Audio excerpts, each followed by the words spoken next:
Good morning, ladies and gentlemen. Straight away, we have already, understood from the previous panelists the roadblocks the infrastructure sector is facing still now. And here we are. We will be talking about the financial institutions and infrastructure finance. Mr. Ramachandran, if straight away I can come to you. During your tenure, you found, very innovative solutions for shipping sector. We have seen shipping sector getting a DFI.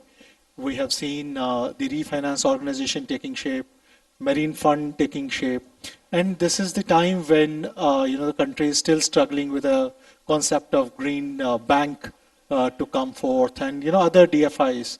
So help us in understanding that what sort of roadblocks does port sector still see, and many of the solutions which these new institutions can provide, and what lessons other sectors can take out of it. Yeah, so the three parts. One is that what has happened and what is now the road ahead, and finally what lessons that we can draw from it.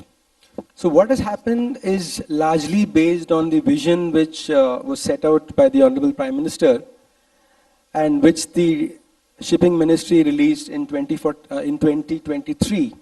This was called the Maritime Amritkal Vision 2047, in which broadly 11 themes were covered and specific areas which we need to concentrate on over the next 25 years were identified. Like for instance, green shipping or cruise or port development or transshipment, digitalization and shipping, shipbuilding, ship repair, etc. to happen in India. So this was the vision. Now based on this vision, last year, if you remember, in August, about 5 acts were old acts were repealed and new acts were brought in. The Merchant Shipping Act of 1958 was entirely modified and a new act was enacted. Similarly, Coastal Shipping Act and Indian Ports Act and so on. And then finally, we had this 70,000 crore package in September where an entirely new shipbuilding scheme, a maritime development fund, and a shipbuilding cluster scheme, all of them were approved by the cabinet. And so these are now under implementation, and a new institutional arrangement called the Sagarmala Financial Corporation Limited has been created, and the Maritime Development Fund is going to be a real game changer. Shipping has been declared an infrastructure sector. Again, that was a long-standing demand, and therefore they will now have access to longer tenures and lower interest rates. So there's been a game change in the entire shipping and port sector. This will have implications in terms of how much we are able to build ships in India. You'll be surprised that 90% of our cargo by volume, 70% by value is actually is shipped on vessels belonging to foreign countries. So that is a very, very concerning statistic. So we need to build ships in India, and it's a huge employment generating sector. So we hope, we are just building about 40-50,000 gross tonnage in India. And countries like China are doing not 5 or 10% extra, they are doing 30 million GT per year. We are doing 30,000, 40,000. So we need to increase by an order of tens, hundreds, thousands. So our aim is to go to up to 4 million by 2047. So we hope that all these combined, this vision, this strategy, and that the schemes that we have now put in place, the reforms, will all help us to reach that goal. So Mr. Ramachandran, thanks for these remarks.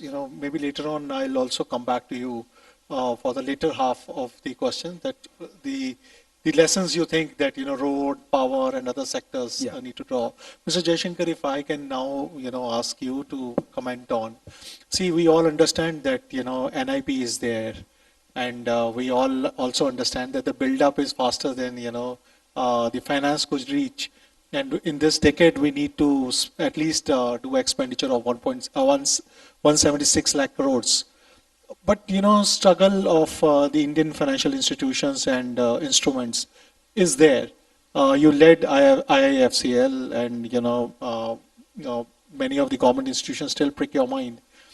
So to your mind, what sort of new products do you see that needs to come forth? Secondly, what sort of roadblocks do you see, many of these institutions continues to face? Uh, what Mr. Ramchandran just mentioned, I think, is just, the overall journey of, the infrastructure sector has been in the same. I think this is a illustration of the journey of the infrastructure sector as a whole. It is a very young sector, as I see. We have seen the public-private partnerships develop only in 2005, 2006, and then we have had learnings. And while we aimed at building capacities on one side, on the other side, the need for financing had been there, and the commercial banks had been the only instruments for financing these capacities. That was version one of the infrastructure growth during 2005 to 2010, I should say. We then had lessons learned. We learned while doing. We saw the emergence of the public-private partnerships, not just in roads, but also in other sectors. And emerging sectors really have been a lot many in number. We had our problems as well because commercial banks were not the only institutions to actually, the right institutions to finance infrastructure because of the liabilities, being short-term. The assets deserve to be long-term, over 15 years. So those problems were there. And there was also this growing non-performing assets during that time. These all, again, needed to be addressed, and we had the Kelkar committee coming up with, recommendations for reinvigorating the public-private partnerships. That was the version 2. Today we are seeing the version 3. What needs to be done, what are the roadblocks, what were the roadblocks, how it got solved. If you look at it today, we still need capacities. We have a number of new areas emerging. We have the space industry coming in a big way. The private sector has been ushered into the space sector. We have renewable energy. We have taken upon ourselves to build up to 500 gigawatts, further data centers, and even in the energy sector, we are seeing many more new innovations coming in, hybrid models. So these are just beginning to take shape. The financial aspect in future would be that of one of structuring these projects well, structuring the cash flows and structuring the needs according to the assessed revenues. So that will be the challenge, which the capacities of our commercial banks are not still equipped to handle. That's where financial institutions come up, and there's where IIFCL and NATFID now being pitched as the central financer for infrastructure. So they need to play a larger role there, and structured finance will definitely take its bit of importance. And at the same time, we've seen the InvITs and unlocking of the potential of the projects that have already been delivered, because the version 1 didn't have, the version 1 only saw the construction. The version 2 saw the projects being completed. So the completed projects are now coming up for unlocking their potentials and, taking out the equity and reinvesting them. So that's something which is, again, a very, very happening part. But yes, equity is something which the infrastructure sector is actually lacking today. And that's where the AIFs, particularly the GIFT City, can play a very big role. Now the tax concessions and other options given there could have very important impact for delivering better infrastructure projects. So I think it's a whole aspect of how So we when you talk structure. about equity, sorry, I'm cutting you, in between. When you talk about equity, when we, speak to many of the global investors, they see India as a high growth, but very high risk destination. And that holds them, not the tax. They want a fair valuation system. They want, regulations in such a way which is predictable. So maybe, if we can, rope in Arthur, because many of his clients would be pricking his mind and, running after him, that, how to solve the India puzzle. Both the gentlemen have talked about that work is in progress, but global investors still want to see much more rosier picture, right? Yeah. And especially when you see the pension funds, the exposure of Canadian pension funds in Indian infrastructure is less than 2% of NIP. How we can, win their confidence, how we can, unlock, this capital which is available. Look, infra in general, as one can imagine, there's always more to be done. It's always lumpy, capital intensive. But then there's some good case studies, right? So for example, think about the NHI InvIT that has come in. It's got 46,000 crore worth of assets under it. You talked about global investors. Now KKR backed InvIT, which is Vertis Infra, now has 26,000 crore of road assets under them, and they are imagining for 100% growth in few years, there will be 52,000 crore. So now KKR has support from pension funds coming in. I think when global investors look at a market, there are several dimensions to the risk aversion that comes in. This could be right from currency fluctuation, what kind of returns they are making, in dollar terms becomes an important consideration, especially in a country when you are seeing that kind of, currency change happening or valuation change happening, it impacts their returns to a bit.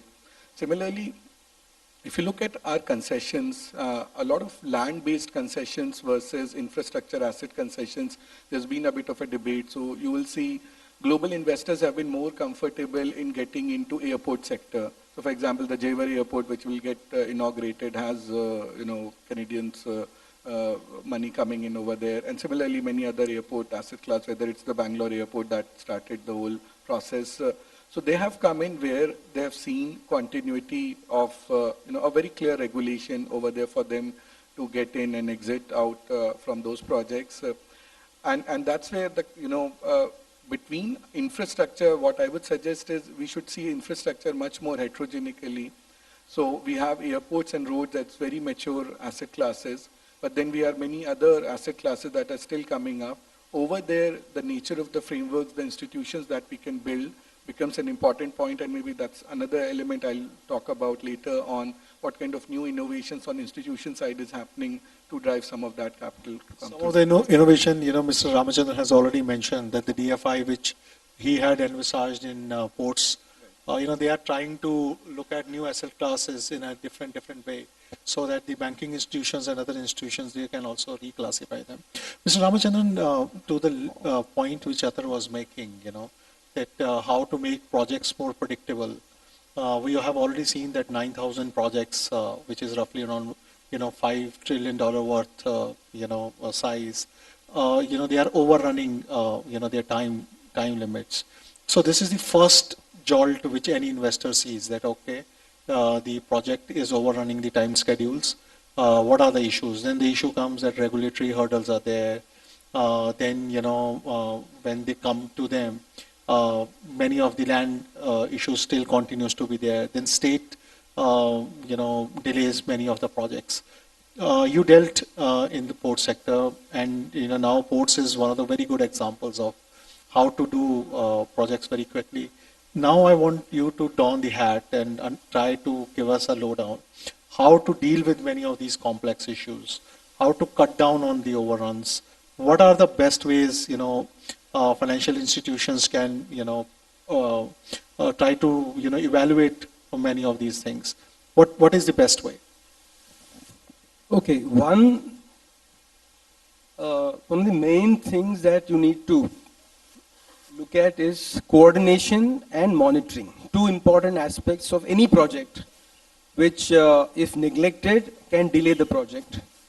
And I think on both, for instance, the PM Gati Shakti, you must have heard about this. This overlays projects, there's a network approach, different kinds of projects happening across the country. What are the things that are required to make that project succeed and go fast? So all these things are taken care of at the planning stage, and there is this coordination mechanism that has been established at the time of planning. The other platform is the Pragati platform, where coordination and monitoring happens. And you must have heard, there have been the 50th meeting of Pragati, the anniversary took place a month back. A lot of projects are stuck for decades only because of environmental clearance or some problem with land, etc. So this portal, this platform has helped many projects get properly coordinated and monitored. Now, as far as reforms are concerned, land, one of the things that we can look at and which has been, I think, tried out is the emergency provisions, the new acts like the Highway Act, and where there are specific industries also has similar provisions. Railways is now getting that. So these provisions help quick land acquisition, and many states are able to generally get the land very fast.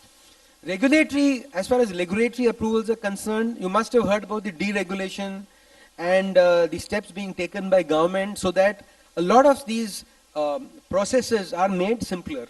So in shipping, what we did was we looked at projects, we looked at process. Process is very important. And then we looked at reforms which are needed at each of these, in each of these sectors. Process meaning, if X is a sub-process, Y, Z. Now, how do these proceed? And when does one begin, when does the other end? This has to be monitored by someone. Otherwise, I know cases where you applied for some security clearance and it took a year. So someone has to monitor this, be clear about the process, and ensure that if there is no clarity, and one of the problems in our country is that many processes we do not have clarity about the process. So we brought this one nation, one process, which is now almost implemented. We found that there are some 800 different documents. Each port is having its own set of documents. Then we brought a core. We said, no, you don't require more than a few, maybe maximum couple of hundred, now maybe even down to 60. Similarly, processes. So many different processes, something by email, something by fax, and then customs, health, port, multiple, players. So all that can be pared down. So we did that. So now we have one nation, one process. So ease of process, I think, is at the core of it, and I think that is what government is attempting. Sir, another supplementary which I want to ask is, if we see geo-economically, many countries are, innovating on infrastructure-linked finances from the global financial institutions. The idea is to bypass the sovereign rating. So there's a long debate. India's sovereign rating is dependent on multiple factors. Do you think there is a fit case that, like ports and big highways, there should be an infrastructure-linked, rating where people can, raise capital, maybe institution like IIFCL, they can raise capital from the global lenders, bypassing the sovereign rating. We all see that India's interest rates are higher than the average rates of OECD countries or any of the capital rich country. Then Japan has its own models. We don't have those institutions. Is there a fit case, to have such type of provisions?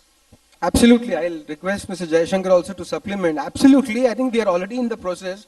You must have heard the Prime Minister's Economic Advisory Council member, Mr. Sanyal, has been writing about, Dr. Sanyal has been writing about this. So we need our own rating system. I think that process is already on. And I think that at least from shipping sector, if I can come from there, a lot of foreign funds have expressed interest in participating in our maritime development fund. It's basically an equity fund. It's an AIF. And we have structured in such a way that, except for about 50% of equity, which is about 10 to 15% of the project will alone come from government, but that will be an equity contribution. Rest of it has to come from other sovereign funds, pension funds, etc. So from US, from Canada, from Australia, from UK, Europe, from everywhere we have received a lot of interest, and we hope to have absolutely, a deluge of investment proposals from these countries. Already, for instance, CMA CGM has booked ships in India, has ordered for ships in India. Hyundai is coming, Samsung is coming. So a lot of interest is there, both from the financier side as well as the shipping lines and shipbuilders side. On the ratings, I think you can compliment. Yeah, Jaishankar, I also want to, I certainly want to pass on this question to you as well, but also add that, India tried with institution like NIIF, then NIBFT, this was called as DFI 2.0, but suddenly we don't see, them scaling up. It's almost a decade now. Do you think, such, escaping the sovereign rating and many of the NBFCs, which are already into sectoral financial institution mode, they can actually now take their space and expand at much higher pace? Yeah, see, first let me supplement what Mr. Ramchandran said. I think rating-wise, it's not just about infrastructure having its rating. We need a little more deep dive into sectoral indices. I think we need to develop that. That's something very important because each sector is quite different as it comes, everything is public goods, but then, the way they are developing and the way they have their needs, it needs to be given the right importance and right, strength to attract investors. Second, to supplement the ratings, we also have the funds by the government of India, like for the termination, for meeting the termination liabilities. I don't think anywhere in the world we have such models. So we have to work on these models and develop these models. Probably government is not the best, institution to hold these liabilities. We must pass it on to the insurance companies. Then, it becomes much more broader and it gets, all the other sectors also get covered. Now, as far as the AIFs and, the foreign equity, the equity coming from various institutions are concerned, because India has very, very less. We are already highly leveraged borrowers, and equity is also very, very, scarce. So I think attraction of investors from various, other places in the world is what we are trying to do. And Gift City is one area where, these things can happen. But then concession systems, the concession systems and the way in which the mechanisms are, what Ramchandran mentioned about the processes, that's very, very evident. But more importantly, the safeguards and a partnership approach. I think that's more important because I think, the private sector has to be given its due and it has to be, treated as a partner. And that mindset has to develop. And that probably, it is a matter of time, but that will make a lot of difference. And at the same time, institutional structures. Now what's happening is investors coming into gift cities, making an AIF, investing into InvITs in India, investing into AIFs in India, that's becoming the order of the day. But you see, these are all happening only in completed projects. We need to look at, the green fields as well. There is where this concession systems and the mechanism and the kind of mindset for partnership approach, that has to, develop. I think if that happens, it will be very good for our ratings. As far as ratings are concerned, we, like he said, we are already, having a new form of rating system being put in place. I think it's in advanced stages. That's what I can see. But the indices for different sectors, that needs to be developed. I think road sector is quite mature. Whereas, you look at some of the other sectors developing, like the data centers or even renewables for that matter, are much more, but they're different as well as, not they're still in the stages of growth. So when you look at it from all angles, we need to, become more specialized in this aspect. Do you think that, the way RBI handles NBFCs, See, regulation also need to build, capacity? I have always been saying that Reserve Bank of India is Reserve Bank. Regulation of banks needs to become more internationally oriented and market oriented, and they have to change the regulations. I am quite clear about it. Maybe it seems to be a bold, but then that's a very needed statement, because 90 days in NPAs nowhere in the world we have heard of. I have been the chairman of IIFC UK, United Kingdom, in the London markets, where we have seen the prudential norms is decided by the board of institutions, not a regulator. So regulator needs to actually, empower the institutions. I think that empowerment process needs to be, much sooner done. They are still, a decade away from the twin balance sheet trouble which our institution had seen. Maybe this could be the hangover. But I don't think that's a reason, So because you can't say that as a reason for, regulation and reforms have to go hand in glove, and it's a process. It's always a process of improvement and it has to be driven by sectoral improvements.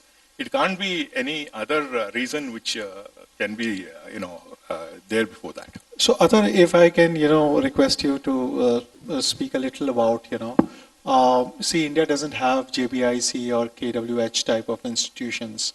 We tried it with the NIIF, but, still, we are not proceeding with it. And but it's not, scaling up to our liking. Do you think there is a need for having more, JBIC type model institution which has more backing from the sovereign, and then they get into those yield co type of models, and where that money can flow into at least in the low risk infrastructure project. And secondly, the point he had mentioned, that high risk projects or high risk capital is still a struggle. Many of the foreign players, they are attracted to buy a yield co type of model, but they are not willing to invest in the greenfield projects, largely because of the things which we had already discussed and Mr. Ramachandran has also discussed. But tell us, what is your mind?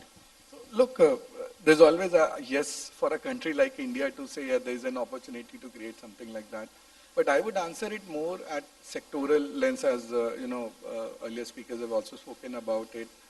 Think about, we are talking about Make in India. We are talking about Make in India, and we see a large demand for industrial infra and industrial assets. Now, most of that is greenfield in nature. And how do you get private sector capital aligned with that? Now, this is where the National Industrial Corridor Development Corporation has come in to put in equity from a state lens and central government lens, and state governments are putting in the requisite lens. What it does is it creates the anchor infrastructure that's needed for co-developers to start coming in and develop specific thematic infrastructure over there. And then that really has started yielding some results. If you see now, the likes of, Jurong, Singh Bridge, Ascendas, they've all started coming in JVs to start co-developing industrial infrastructure in our country. Similarly, if you see, private equity has really backed logistics infra in our country because they saw merit in it. Can this be scaled closer to urban areas? And this is a huge opportunity for municipal corporations to see how they can co-create. Right now, majority of these platform companies are working on their own versus an opportunity to work along with them. So that's, again, how do you create a construct? Lastly, for example, if I took 2 hours to come from Gurgaon, urban mobility is right now one of the most important challenges which needs to be solved for. Will it be largely done by government, or will we need new institutions to put in money for that? The electric mobility has created a good new model for gross cost contract to say, let's keep the operations with private sector and let's see how we can, from an OPEX to a per kilometer route model.